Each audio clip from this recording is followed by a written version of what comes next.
ஒரு பேரு The King சென்னைக்கு வராரு. மரைக்காயர். யார் இவர்? Purity you can feel. Intention you can carry.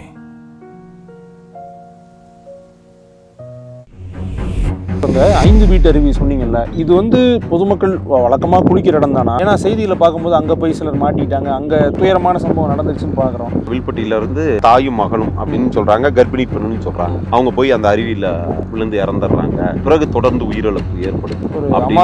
ஒரு அமானுஷ்யம். அது உண்மையாவே வில்பட்டியில யாருக்கிட்ட கேட்டாலும் சொல்லுவாங்க.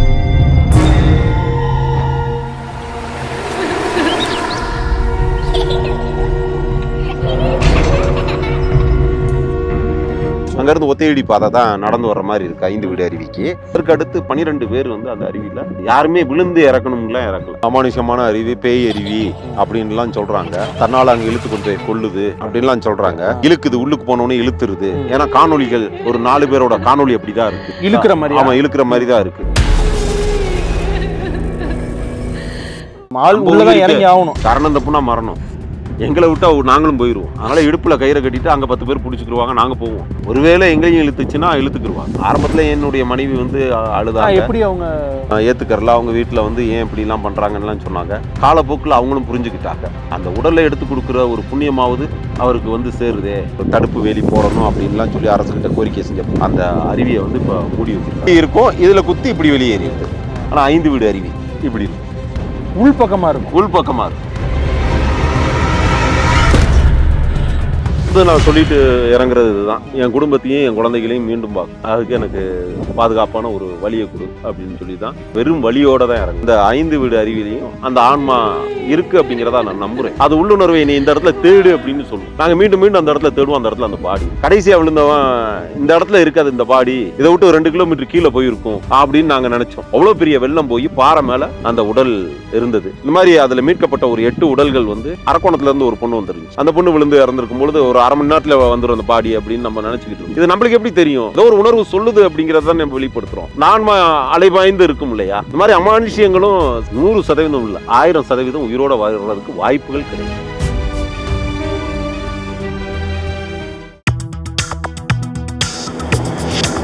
Delivering smiles all around the professional careers. Reach us to reach them. ஆகாயம் நேயர்களுக்கு வணக்கம். நம்ம இப்போ இருக்கிறது சாதா பாறை இல்லை, பேத்துப்பாறை. கொடைக்கானல் பக்கத்தில் பேத்துப்பாறையில் தான் நம்ம இருக்கிறோம். பயங்கர சீனிக்கான வியூ. பட் இதுக்கு பின்னாடி நிறைய பேருடைய என்ன சொல்கிறது முடிவும் இருந்திருக்கு. ஓப்பனிங்கில் நெகட்டிவாக பேசுகிறேன்னு நினைக்காதீங்க. கொடைக்கானலுக்கு வர்ற பலரும் வந்து ரொம்ப விபரீதமான விளையாட்டுகளை விளையாடி பார்க்குறது, போகக்கூடாதுன்னு போர்டு வச்சதுக்கப்புறம் அந்த இடத்துக்கு போகிறதுன்னு பல்வேறு சேட்டைகளை செஞ்சு அது போல் சிக்கலில் முடிஞ்சிருக்கு. அப்படி மாட்டிக்கிட்ட மக்களை மீட்கிறது, ஏன் இறந்தவர்களை கூட அவருடைய உடல்களை மீட்டு கொடுக்குறதுன்னு சொல்லி இங்கே இந்த பகுதியில் பல்வேறு உதவிகளை செஞ்சுட்டு இருக்கக்கூடிய உள்ளூர்வாசியான பேத்துப்பாறை மகேந்திரன் அவர்கள் தான் நம்ம கூட இருக்காங்க. வணக்கண்ணா. வணக்கம் வணக்கம் வணக்கம். கொடைக்கானல் அப்படின்னா வந்து ரிலாக்ஸ்டாக இருக்கிறதுக்கு வர்றது, ஒரு டூரிஸ்ட் ஸ்பாட் அப்படின்றத தாண்டி இங்கே ரொம்ப அதிக ஆர்வ மிகுதியில் நிறைய பேர் பண்ணக்கூடிய தவறுகள், எல்லா டூரிஸ்ட் ஸ்பாட்லையும் இருக்கிற மாதிரி தவறுகள் வந்து இங்கேயும் நடக்குது இல்லைண்ணா? ஆமாம். அதிகமாக நீங்கள் என்ன பார்க்குறீங்க? ஏன்னா மாட்டிட்டவங்களை வெளியே கூட்டு வரதுக்கு உதவி பண்ணுறது, அந்த மாதிரியான உதவிகள் பண்ணக்கூடிய ஆள் நீங்கள் இந்த பகுதியில். ஆமாம், அதாவது இந்த பகுதியில் பார்த்தீங்கன்னா ஆபத்து நிறைந்த பகுதின்னு சொல்கிறோம். அதுக்கு பின்னாடி இருக்கக்கூடிய அழகையும் நம்ம மறந்துடுறோம். ஓகே. அந்த அழகை நம்ம நினச்சிக்கிட்டு ஆபத்தான பகுதிங்கிறத அறியாமல் போய் விழுந்து உயிரிழப்பு ஏற்படக்கூடிய நிறைய நிகழ்வுகள் இந்த பகுதியில் நடந்திருக்கு. அப்படிங்கிறது மிகப்பெரிய வேதனைக்குரிய நிகழ்வு. அதுலேயும் போயிட்டு உயிரற்ற உடல்களை எடுத்து கொண்டு வந்து அந்த உறவினர்கள்கிட்ட கொடுக்கறது அதை விட பெரிய கொடுமையான ஒரு நிகழ்வை நான் பார்க்குறேன். ஒருத்தர்லாம் கடந்த தீபாவளி அப்போயெல்லாம் வெளிநாட்டிலேருந்து உங்கள் காலில் விழுகிறேன், என் பையனுடைய உடலை எப்படியாவது மீட்டு கொடுங்க அப்படின்னு சொல்லி அவங்க வந்து கெஞ்சி 4 நாட்களுக்கு பிறகு 5 வீடுல பாண்டீஸ்வரன், முருகன் அப்படிங்கிற ஒருவருடைய துணையோடு, அந்த கிராம மக்கள் துணையோடு நாங்கள்லாம் போய் அந்த உடலை மீட்டு கொண்டு வந்தோம். அந்த மாதிரி இங்கே வந்து ஆபத்தை தேடி யாருமே போகிறது கிடையாது. அழகை ரசிக்க போகிறாங்க. ஆர்வம் அதிகமாயிடுது. அந்த இடத்துல போய் நிற்கிறோம், ரசிக்கிறோம். அப்படின்னுங்கும் போது காட்டாற்று வெள்ளம் வருது. திடீர்னு மேலே மழை பெஞ்சுக்கிட்டு இருக்கும், இங்கே வந்து வெயில் அடிச்சுக்கிட்டு இருக்கும். Okay okay. அங்கே கடுமையான வெள்ளம் பெஞ்சு இங்கே வரும், பெரிய வெள்ளம் அடிச்சுட்டு போகும். இது தெரியாம போய் நிக்கிறது. இந்த மாதிரி சூழல் வந்து கொடைக்கானல்ல இருக்குமாண்ணா? ஆமா, மழை ஆமா, பெஞ்சா ஆமா. திடீர்னு கீழே திடீர்னு இங்க வெள்ளம் வந்துடும். இந்த இப்போ நம்ம பார்த்துருக்கக்கூடிய இந்த வயல் பகுதியில் கூட வெள்ளங்கள் வந்து அடிச்சுட்டு போயிடும். 40 வருடங்களுக்கு முன்பாக ஒரு குடும்பத்தையே இழுத்துட்டு போன ஒரு நிகழ்வும் இருக்கு. கடந்த ஒரு 2 வருடங்களுக்கு முன்பாக ஒரு காட்டாற்று வெள்ளத்தில் சிக்கி ஒருத்தர் தென்காசியை சேர்ந்தவர் மதுரையில் குடியிருந்தார். அவர் வந்து அந்த காட்டாற்று வெள்ளத்தில் சிக்கி இறந்தாங்க. இப்படி துயரமான சம்பவம் 5 வீடு பகுதியிலையும் ஓராவி அருவியிலையும் நடந்திருக்கு. ஓகே. இது ஒரு மிகப்பெரிய ஒரு வேதனைக்குரிய நிகழ்வாக பார்க்குறோம். பலமுறை எச்சரிக்கை செய்தும் அவங்களுக்கு நீச்சலும் தெரிய மாட்டேங்குது. டக்குன்னு வெளியே வரவும் முடியாது. எந்த இடத்துல சுழல் இருக்கு, எந்த இடத்துல பாறை இருக்கு, எந்த இடத்துல இடுக்கு இருக்கு அப்படிங்கிறது தெரியாம அவங்க உள்ளுக்கு போய் மாட்டிக்கிறாங்க. ஓகே. ஆனால் இப்போ இந்த 5 வீட்டு அருவி சொன்னீங்கல்ல, இது வந்து பொதுமக்கள் வழக்கமாக குளிக்கிற இடம் தானா?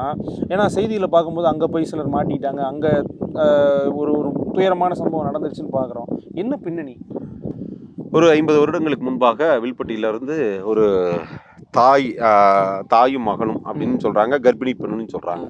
அவங்க போய் அந்த அருவியில் விழுந்து இறந்துடுறாங்க. அதற்கு பிறகு தொடர்ந்து உயிரிழப்பு ஏற்படுது. ஒரு அமானுஷம். அது உண்மையாவே வில்பட்டியில யாருக்கிட்ட கேட்டாலும் சொல்லுவாங்க. அங்க இருந்து ஒத்தையடி பாதை தான் நடந்து வர்ற மாதிரி இருக்கு 5 வீடு அருவிக்கு. அப்ப நடந்து போய் அது அந்த அருவியில விழுந்து இறந்துட்டாங்கன்னு சொன்னாங்க. அதற்கு அடுத்து 12 பேர் வந்து அந்த அருவியில யாருமே விழுந்து இறக்கணும்லாம் இறக்கல, தவறுதலாம். அதால செல்ஃபி எடுக்கிறேன்னு போயிட்டு விழுந்து இறந்துடுறது, ஷூட்டிங் பார்க்க போறேன்னு போயிட்டு விழுந்து இறந்துடுறது, செல்போனை ஆன் பண்ணி வச்சுட்டு குளிக்கிறேன்னு சொல்லிட்டு போயிட்டு அப்படியே சுழலில் போயிட்டு சிக்கிடுறது. இப்படி தான் ஒரு 12 பேர் இறந்துருக்காங்க. 12 பேர் இறந்துருக்காங்க. அதுக்கு ஒரு தடுப்பு வேலி போடணும் அப்படின்லாம் சொல்லி அரசுக்கிட்ட கோரிக்கை செஞ்ச பிறகு மாவட்ட ஆட்சியர் சரவணன் அவர்கள் வந்து அந்த அருவியை வந்து இப்போ மூடி வச்சிருக்காங்க. உரிய பாதுகாப்பு ஏற்பாடு செஞ்ச பிறகு உள்ளுக்கு அனுமதிக்கணும் அப்படின்னு சொல்லி பண்ணியிருக்காங்க. இந்த கொடைக்கானலை சுற்றி எத்தனை அருவின்னு இருக்கும்? ஏன்னா மக்களுக்கு தெரிஞ்சது கொஞ்சம் 4-5 இருக்கு. ஆனால் அங்கங்கே பார்த்தீங்கன்னா சின்னதாக ஒரு அருவி வருது, காரை நிறுத்திட்டு டக்குன்னு உள்ளே போய் குளிச்சிடுறாங்க. அதெல்லாம் வந்து சேஃபா இல்லை எப்படி எடுத்துக்கிறது? கொடைக்கானல் மலையை சுற்றி 12 நீர்த்தேக்கங்கள் இருக்கு. சரி. பாலாறு, பொருந்தலாறு, வரதமா நதி, மருதா நதி, மஞ்சளாறு நீர்த்தேக்கம், பேச்சுப்பாறை, சோத்துப்பாறை அப்படின்னு 12 நீர்த்தேக்கங்கள் இருக்கு. இந்த 12 நீர்த்தேக்கங்கள் வந்து வற்றாத அணைகளா இருக்கு. இந்த வற்றாத அணைகளா இருக்கக்கூடிய அந்த நீர்த்தேக்கங்கள் அப்படி இருக்குன்னா காரணம் வந்து இங்க வந்து அதிகமான நீர்வீழ்ச்சிகள். ஓகே. ஒரு மலைப்பிரதேசம். எந்த இடத்துல பார்த்தாலும் நீர்வீழ்ச்சிகள், ஆண்டு முழுவதும் ஓடக்கூடிய ஆறுகள். அப்போ அந்த சுற்றுலா பயணிகள் வரும்பொழுது அங்கே கீழே இருந்து அருவிகளை அவங்க பார்த்தது கிடையாது. அப்போ இயற்கையாகவே குற்றாலம் தான் அவங்களுக்கு தெரிஞ்சு, தமிழகத்தில் குற்றாலம். அதுக்கு அடுத்து பார்த்தீங்கன்னா கொடைக்கானலில் வெள்ளி நீர் வீழ்ச்சி, 5 வீடு அருவி, ஓராவி அருவி, பெப்பர் அருவி, வட்டக்கானல் அருவி, பேரிடப்படாத சின்ன சின்ன அருவிகள் அங்கங்க இருக்கு, எலிவாள் அருவி அப்படின்னு அருவிகள் அதிகமாக இருக்கக்கூடிய ஒரு மலைப்பிரதேசம் கொடைக்கானல். அதனால அதிகப்படியான சுற்றுலா பயணிகளும் தற்போது கொடைக்கானலுக்கு வர ஆரம்பிச்சிருக்காங்க. நீங்க சொல்றபடி அங்கங்க நிப்பாட்டி குளிக்கவும் செய்யறாங்க. அதோடைய ஆபத்தை உணராம அந்த மாதிரி நடந்துக்கிறாங்க. சில துயர சம்பவங்கள் நடக்குது, செய்தியில பாக்குறோம். நீங்களே கூட அதில் ஒரு சில பேருடைய அந்த பிரேதத்தெல்லாம் மீட்டு கொடுத்துருக்கீங்க.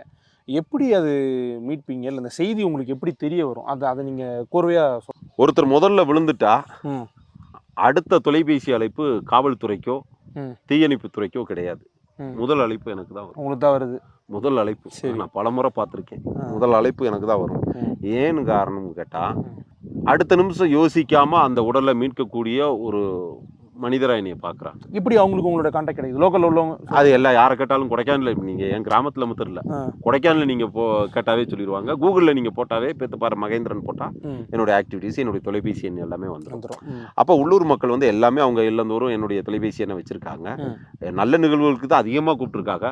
துயரமாக ஒரு வருஷத்தில் இந்த மாதிரி நிகழ்வுகள் வரும், அப்போ கூப்பிடுவாங்க. அடுத்த நிமிஷம் நான் எந்த ஒரு எதிர்பார்ப்பும் இல்லாமல் நான் போய் அவங்கள உயிரோடு இருக்கக்கூடிய வாய்ப்புகள் குறைவு. ஆனாலும் அந்த இடத்துக்கு போய் அந்த உடலை மீட்கணுங்கிறதுல ஒரு ஆர்வத்தில் போய் அதை மீட்டு கொடுப்பேன். ஆர்வங்கிறத விட அந்த குடும்பத்திற்கு அந்த கடைசியாவது அந்த உடலையாவது கொடுக்கலாமேங்கிற ஒரு உணர்வு, அதுக்காக நம்ம போய் கொடுப்போம். அது நம்ம உயிரை பணைய வச்சு தான் நம்ம இறங்குவோம். என் தம்பி உதயகுமார் ஆகட்டும், 5 வீட்டில் பாண்டீஸ்வரன் ஆகட்டும், அவங்க அங்கே லோக்கலில் இருக்காங்க. அவங்கெல்லாம் வந்து உயிரை பணைய வச்சுட்டு என்னோட வந்து களத்தில் நிற்கக்கூடியவங்க. எப்படிப்பட்ட கரடுகள் இருக்கும்? எப்படி நீங்கள் மீட்டு எடுப்பீங்கண்ணா? இடுப்பில் கயிறை கட்டிட்டு தான் இறங்குவோம். இறங்கி ஆகணும். காரணம் தப்புனா மரணம். எங்களை விட்டால் நாங்களும் போயிடுவோம். அதனால் இடுப்பில் கயிறை கட்டிட்டு அங்கே 10 பேர் பிடிச்சிக்கிடுவாங்க, நாங்கள் போவோம். ஒருவேளை எங்களையும் இழுத்துச்சுன்னா இழுத்துக்கிடுவாங்க. அப்படி எங்க உயிரை பணைய வச்சுக்கிட்டு தான் நாங்க போவோம். ஆரம்பத்துல என்னுடைய மனைவி வந்து அழுதாங்க. எப்படி அவங்க ஏத்துக்கறல அவங்க வீட்டுல வந்து ஏன் இப்படி எல்லாம் பண்றாங்கன்னு சொன்னாங்க. காலப்போக்கில் அவங்களும் புரிஞ்சுக்கிட்டாங்க. அந்த உடலை எடுத்து கொடுக்குற ஒரு புண்ணியமாவது அவருக்கு வந்து சேருதே அப்படிங்கிற ஒரு மனித பிறவிங்கிறது என்னது, நம்மளால முடிஞ்சதை செஞ்சு கொடுக்கணும் அப்படிங்கிறது. 10 மாசம் சுமந்து பெற்று வளர்த்த ஒரு மகன் மறைஞ்ச பிறகு அவன் முகத்தையாவது பார்க்கணுங்கிறத ஒரு தாயுடைய கடைசி ஆசையா இருக்கும். ஒரு தகப்பனுடைய தவிச்சு போயிருப்பாங்க. ஏன் மனுநீதி கிட்ட நீதி கேட்டு வந்த தாய் பசு கன்றை இழந்த பிறகு அதோட போகலையே. தன்னுடைய கன்று இறந்தது எப்படி அதற்கான நீதி வேணும்ல வந்து நின்னாங்க. ஒரு பசுவுக்கே அப்படி இருக்கும் பொழுது மனிதனுக்கு எப்படி இருக்கும்? அதனால அந்த உணர்வுகளை மதிச்சு நம்ம போயிட்டு அந்த உடல்களை மீட்டு கொடுக்குறோம். அதுதான் வேற பெரிய இல்லை. இதுவரையிலும் ₹1 யாருக்கிட்டையும் நாங்க வாங்கி கிடையாது. பெருமையாகவும் சொல்லுவோம். எந்த வயசுல இருந்து நீங்க செஞ்சுட்டு இருக்கீங்க? நீங்களே நேரடியாக இறங்குறது கேட்குறேன். நான் 20 வயசுல இருந்து, என்னுடைய படிப்பு 10 தான். நான் 18வது வயசுல இருந்து வேலைக்கு போக ஆரம்பிச்சிட்டேன். 18 வயசுல இருந்து வேலைக்கு போக ஆரம்பிச்சிட்டேன். அதுல இருந்து பாத்தீங்கன்னா என்னுடைய எந்த இடத்துல எது நடந்தாலும் முதலா நிற்பேன். யாரும் எதையும் கேட்கலாம் மாட்டேன். இடுப்புல கயிறு கட்டி இறங்கிருக்கீங்க. ஆமா, ஒரு விபத்து ஏற்படுத்தா, ஒரு வண்டி உருண்டுருச்சு அப்படின்னா யாரையும் கேட்க மாட்டேன். இறங்கி போய் அது என்ன உயிரோட குற்றுயிரும் குலையரோட எத்தனையோ பேரை மீட்டு கொடுத்துருக்கோம். கால் கை ஒடிஞ்சு. கடந்த ஒரு வாரம் கூட இந்த பேத்துப்பாறை மாரியம்மன் திருக்கோயிலில் நான் வழிபட வந்திருக்கும் பொழுது ஒருத்தர் வந்து 6 வருடங்களுக்கு முன்பாக என்னைய சில்வர் ஃபால்ஸ் கிட்ட காப்பாற்றினீங்க. 300 அடி பள்ளத்தில் விழுந்து நான் இப்போ கை ஒடிஞ்சு போயிருந்தேன். என் வாகனத்தெல்லாம் மீட்டு கொடுத்தீங்க. எனக்கு கல்யாணம் நீங்கள் வந்துடணும் அப்படின்னு வந்து பத்திரிக்கை விட. ஆமாம், நானே ஒரு தஞ்சாவூர் பட்டுக்கோட்டை வந்து கொடுத்தாங்க. ஒரு வருத்தமான செய்தி. நான் போக முடியல அந்த திருமணத்திற்கு. இருந்தாலும் அவரை போய் பார்க்கணும். 6 வருடங்களுக்கு பிறகு அவர் வந்து என்னைய வந்து பார்த்தது அன்னைக்கு நினைவு இல்லாமல் போயிருந்திருக்காரு. கை ஒடிஞ்சு அதோட போயிருந்திருக்காரு. ஆனாலும் அதை நினைவுபடுத்தி அதை திருமணத்துக்கு வந்து பத்திரிக்கை கொடுக்கணுங்கிற பொழுது என்னுடைய முகநூலில் கூட நான் பதிவு பண்ணியிருக்கேன் அன்னைக்கு வந்து செய்தித்தாளை வச்சு. ஸோ அப்பேற்பட்ட உணர்வுகளெல்லாம் பார்க்கும் பொழுது அந்த 20 வயதுலேருந்து எனக்கு இப்போ 45 வருடம் வயசாயிருச்சு. 25 வருடமாக ஆக்சிடெண்ட் ஆகட்டும், எந்த ஒரு நிகழ்வாகட்டும் முதலாக நான் அங்கே இருப்பேன். தவிர்க்க முடியாத, என்னால் நான் இப்போ தவிர்க்க முடியாத இடத்துல வெளியூரில் இருந்தேன் அப்படின்னா என்னை சார்ந்து யாரையாவது அங்கே 2 பேரும் அனுப்பி வச்சிருக்கேன். ஏதோ ஒரு உதவி, நீங்கள் போய் அங்கே நில்லுங்க அப்படின்னு. அதே மாதிரி வெளியூரில் எங்கெல்லாம் இருக்காங்களோ அங்கேருந்து கொடைக்கானல் வந்து இந்த இடத்துல வண்டி மோதிக்கிட்டு நிற்கிது, இந்த இடத்துல ஆக்சிடென்ட் ஆயிருச்சு அப்படின்னு சொல்லி பார்ப்பாங்க. பார்க்கும் பொழுது அப்போ எனக்கு தான் கூப்பிடுவாங்க. அப்போ நான் உடனே ஆள் அனுப்பி விடுவேன். இன்றைய தேதியில் இன்னைக்கு முகநூலில் நீங்கள் எடுத்து பார்த்தீங்கன்னா கடந்த ஒரு 2 வருடங்களுக்கு முன்பாக 3 வருடங்களுக்கு முன்பாக ஈரோடு போய் ஒரு மருத்துவமனை திறப்பு விழாவுக்கு போய் வந்திருக்கும் பொழுது ஒரு பெரிய மரம் விழுந்து ஒரு பேருந்து மாட்டிக்கிருச்சு. கிட்டத்தட்ட 60 பேர் இருப்பாங்க. ஒரே ஆளா நான் எப்போதும் வாகனத்தில் கடப்பாரை வச்சுருப்பேன். அதை வச்சு அந்த மரத்தை எல்லாம் வெட்டி எடுத்து கேரளா சுற்றுலா பயணிகள் 60 இளைஞர்கள் அவங்களுடைய ஆர்ப்பரிப்பும் அவங்களுடைய மகிழ்ச்சியிலையும் பார்க்கும் பொழுது ஒரே ஆள் எல்லாரையும் ஒரு மாதிரி ஹீரோ மாதிரி கொண்டாடினாங்க. அது ஒரு போதை. அந்த போதை என்னையும் விடலை. 25 வருஷமா அந்த போதையை நானும் விடலை. அப்படியே தொடர்ந்து வந்துக்கிட்டு. ஆனால் ஒரு தகவலுக்காக கேட்குறேன். இப்போ இந்த மாட்டிக்கிட்டவங்க இறந்துட்டவங்க அவங்கள நீங்கள் எடுக்க போறீங்கல்ல, அப்போ என்ன நிலையில் அவங்களுடைய அந்த பிரேதம் இருக்கும்? இல்லை அதை எப்படி நீங்கள் உங்களுக்கு அந்த மனசு எப்படி திடம் வரும்? முதல் தடவை எனக்கு பார்க்கும்பொழுது ஒரு மாதிரி பயமாக இருந்தது. முதல் தடவை நான் இறங்கும் பொழுது மரத்துக்கு கீழெல்லாம் அதெல்லாம் சிக்கி அப்படி ஒரு மாதிரி இருக்கும். ஒரு மாதிரி புணத்தை தூக்க போகிறோமே, உயிரோடுல ஒரு மீட்கு போகும்போது ஒரு மாதிரி இருக்கும். ஒரு இது இருக்கும். இறந்த உடலை தூக்கும் பொழுது ஒரு மாதிரி அச்ச உணர்வு இருக்கும். எனக்கு அந்த ஆரம்பத்தில் இருந்தது. ஆனால் இறங்கி அந்த உடலை தொட்ட பிறகு சாதாரணமாயிருச்சு. என்னடா நம்ம உடம்பும் அதே கடைசியில் அப்படி தானே அப்படிங்கிறது உணர்ந்துக்கிட்டு அந்த பாடியை தூக்கும் பொழுது ரத்தம் வலியும், மூக்கு வலியா, வாய் வலியா, ரத்த வலியும் அதெல்லாம் பார்த்துட்டு உடல் வலியெல்லாம் நம்மளுக்கு இருக்கும். ஒரு வாரம் அந்த வலி இருக்கும். 5 வீடு அறிவியலில் நாங்கள் மீட்டிருக்கோம். ஒரு வாரம் அந்த வலி இருக்கும். நீங்கள் இறங்கி தூக்கிட்டு செங்குத்தான பாதையில் தான் வரணும். நான் ஒரு ஆள் மாத்திரம் தூக்க முடியாது. ஒரு 20 பேர் சேர்ந்து தான் தூக்கிட்டு வருவோம்.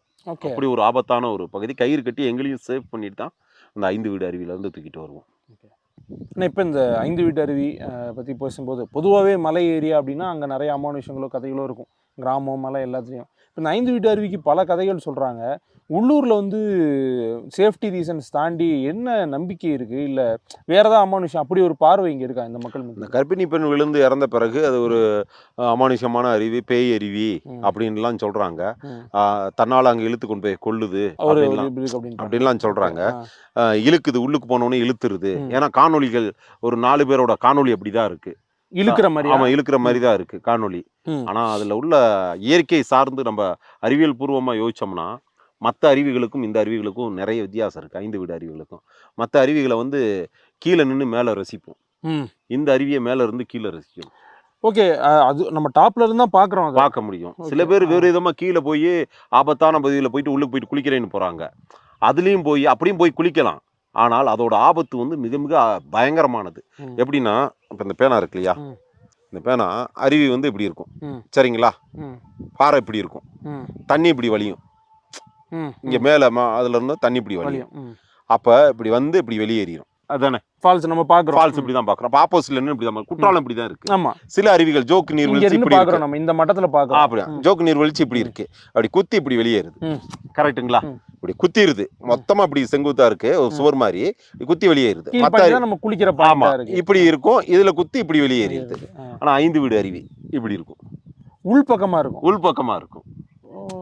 புரியுதுங்களா? அப்ப அருவி தண்ணி இப்படி குத்தும், குத்தி அப்படி சுத்தும் பொழுது இதுக்குள்ள போயிடுவாங்க. அந்த கேப் வந்து ஒரு வார்டெக்ஸ், ஒரு சுழல். இதை வந்து பேய் இழுக்குது பிசாசு இழுக்குதுங்கிறாங்க. அது வந்து கிடையவே கிடையாது. இப்ப பாத்தீங்களா, புரிஞ்சுக்கிட்டீங்களா? எல்லா அருவிகளும் இப்படி இருக்கும் அல்லது இப்படி இருக்கும். 5 வீடு அருவி தான் இப்படி இருக்கும், இப்படி விழுகும், அப்படியே சுத்தும், அப்படி சுத்தி போகும். நாங்க அதனாலதான் கயிறை கட்டிட்டு இப்படி போவோம். கயிறை கட்டி இப்படி போகும்போது எங்களை இப்படி இழுக்கும் பொழுது நாங்க எங்களை இழுத்துக்கிடுவோம், வெளியே இழுத்து ரிவர்ஸ்ல ஆப்போசிட்ல. அப்ப இதுக்குள்ள போய் அப்படியே போகணும். மூச்சு திணறி தண்ணி விழுகும் பொழுது நீங்க அதிகப்படியான தண்ணி ஒரு குடம் 10 குடம் ஊற்றும் பொழுது நமக்கு மூச்சு அடைக்கும். அப்போ மொத்த தண்ணி இதுல கொட்டும் பொழுது ஒரு உயிர் உள்ளுக்கு போயிருக்கும்போது என்ன ஆகும்? சும்மா நின்னாலே நமக்கு ஒரு அழுத்தம் இருக்கு. அதை தான். ஆனால் இப்போ இந்த அருவியில் நீங்கள் போய் மீட்கிறத பற்றி சொன்னீங்க. உங்களுக்கு உள்ள ஒரு சின்ன பயம், இல்லைனா உங்கள் கூட வர்றவங்களுக்கு மத்தியில் என்னடா இது ராத்திரி நேரமாக இருக்குது, இல்லை இப்படி இருக்குது அப்படின்ற பயம் இருக்கும்ல. நீங்கள் எப்படி இந்த சாமி கும்பிட்டு உள்ளே போகிறது, இல்லைனா வந்து உங்களுக்குன்னு ஒரு வழிபாடு அப்படி ஏதாவது ஒரு கலாச்சாரம் இருக்கா? இறங்கும் பொழுது நான் சொல்லிட்டு இறங்குறது இதுதான், என் குடும்பத்தையும் என் குழந்தைகளையும் மீண்டும் பார்க்கணும், அதுக்கு எனக்கு பாதுகாப்பான ஒரு வழியை கொடு அப்படின்னு சொல்லி தான் பெரும் வழியோட தான் இறங்குவேன். சாமி கும்பிட்டுட்டு தான் திரும்பி என்னுடைய குடும்பத்தையும் என்னுடைய குழந்தைகளையும் பார்க்கணும் அப்படிங்கிறத ஒரு பெருத்த வேண்டுதலோடு தான் இறங்குவேன். இறங்கிட்டு தான் நான் அந்த மீட்பு பணியிலேயே போவேன். போகும்பொழுது ஆன்மா சுத்துதுன்னு சொல்லுவாங்க. ஒரு ஆக்சிடென்ட் ஆன இடத்துல அந்த ஆன்மா நிற்கும். அதே மாதிரி விபத்து அந்த 5 வீடு அருவிலையும் அந்த ஆன்மா இருக்கு அப்படிங்கிறத நான் நம்புறேன். என்ன காரணம் அப்படின்னா, இந்த பாடி கிடைக்கும் அப்படின்னு எங்களுக்கு தோணும். உங்களுக்கு ஒரு இன்ஸ்டிங்க்ட் ஒன்று இருக்கும், அந்த இடத்துல அந்த பாடி இருக்கும். அது உள்ளுணர்வை நீ இந்த இடத்துல தேடு அப்படின்னு சொல்லுவோம். நாங்கள் மீண்டும் மீண்டும் அந்த இடத்துல தேடுவோம், அந்த இடத்துல அந்த பாடி இருக்கும். கடைசியாக விழுந்தவன் இந்த இடத்துல இருக்காது இந்த பாடி, இதை விட்டு ஒரு 2 கிலோமீட்டர் கீழே போயிருக்கும் அப்படின்னு நாங்கள் நினச்சோம். எங்களுக்கு ஒரு உந்துதல் என்னமோ சொல்கிற மாதிரி இருந்துச்சு. அதே மாதிரி 2 கிலோமீட்டர் கீழே ஒரு பாறை மேலே அந்த பாடி இருந்துச்சு. அவ்வளோ பெரிய வெள்ளம் போய் பாறை மேலே அந்த உடல் இருந்தது. இந்த மாதிரி அதில் மீட்கப்பட்ட ஒரு 8 உடல்கள் வந்து எங்களுக்கு நாளை காலையில் வந்துடும், பார்த்துக்கலாம், எடுத்துக்கலாம் அப்படிமோ. காலையில் போய் பார்ப்போம், அந்த பாடி ஒரு அசரீரி அப்படி இருக்கும். அந்த பொண்ணு விழுந்தவொடனே ஒரு 10 நிமிஷத்தில் அரக்கோணத்துலேருந்து ஒரு பொண்ணு வந்துருந்துச்சு. அந்த பொண்ணு விழுந்து இறந்துருக்கும் பொழுது ஒரு அரை மணி நேரத்தில் வந்துடும் அந்த பாடி அப்படின்னு நம்ம நினச்சிக்கிட்டு இருந்தோம். இது நம்மளுக்கு எப்படி தெரியும்? ஏதோ ஒரு உணர்வு சொல்லுது அப்படிங்கிறத நம்ம வெளிப்படுத்துகிறோம். அப்போ அதோட ஆன்மா நம்மகிட்ட சொல்லுது அப்படிங்கிறத நம்ம, ஏன்னா அந்த இடத்துல போய் நிற்கிறோம், இந்த ஆன்மா அலைபாய்ந்து இருக்கும் இல்லையா, ஒரு உள்ளுணர்வுல தான் அப்படி நம்ம சொல்லுது. நம்ம கரெக்டாக பார்த்தா அரை மணி நேரத்தில் அந்த பாடியும் எடுத்துக்கணும். இந்த மாதிரி அமானுஷ்யங்களும் சில நம்ம எரியாமல் நம்மளுடைய உந்துதல்னு சொல்லுவாங்க. சில பேர் மரக்கிளை விழுக போகிற நேரத்தில் இந்த இடத்துல போக வேண்டாம்னு நினைப்போம், அந்த இடத்துல மரக்கிளை விழுந்துருக்கும். டக்குன்னு கண்ணை மூடுவோம். ஏன் எமே மூடுவோம்னா தூசி கண்ணில் அடிக்கும். இது நம்மளுக்கு ஒரு இது கொடுக்கும் ஆன்மா.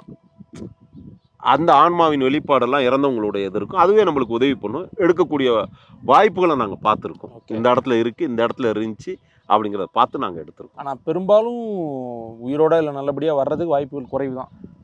100% இல்லை, 1000% உயிரோட வர்றதுக்கு வாய்ப்புகள் கிடையாது. ஓகேண்ணா, உங்களுடைய நேரத்தை செலவிட்டு நிறைய கருத்துக்கள் பொறுமையாக சொன்னீங்க. அதுக்கும் இவ்வளோ நேரம் செலவிட்டதுக்கும் ரொம்ப நன்றிண்ணா. வணக்கம். ஆகாயம் தமிழ் நேயர்களுக்காக நான் ஒரு அன்பான வேண்டுகோள். கொடைக்கானல் அனைவரும் வாருங்கள். உலகத்துல இருந்து அத்தனை பேரும் வராங்க. ரசிக்கக்கூடிய இடங்கள் ரொம்ப அழகா இருக்குது, அற்புதமாக இருக்குது, மர்மமாக இருக்குது, மர்ம தேசமாக ஒரு கொடைக்கானல் இருக்குது. இன்னும் கமர்ஷியல் ஆகாமல் ரொம்ப இயற்கை எழில் கொஞ்சக்கூடிய ஒரு அழகான பிரதேசமாக இருக்குது. இதில் அழகை ரசிங்க. அது பக்கத்தில் போய் அதை விபரீத விளைவுகளை ஏற்படுத்தி எங்களுக்கான ஒரு பண்டிகை காலங்களை துக்க நாட்களாக கொண்டு வர வேண்டாம் அப்படிங்கிறதா எங்களுடைய வேண்டுகோள். இதை நான் ஒரு அன்பான வேண்டுகோளாக வைக்கிறேன். தவறுதலாக யாரும் நினச்சிக்கிற வேண்டாம். ஏன்னா உங்களுடைய பண்டிகை நாட்கள்ங்கிறது உங்களுடைய விடுமுறை நாட்களாகட்டும், உங்களுடைய கொண்டாட்டமான நாட்களாகட்டும், உங்களுக்கு ஒரு மகிழ்ச்சிக்குரிய நாட்களாகட்டும், உங்களுக்கு ஒரு திருவிழாவுக்கான நாட்களாகட்டும், அது உங்களுடைய அளப்பரிய அற்புதமான உயிரை போக்கக்கூடிய இடம் கொடைக்கானல் இருக்கக்கூடாது என்பதை இந்த நேரத்தில் நான் சொல்லிக்கிறேன். நன்றி. நன்றி.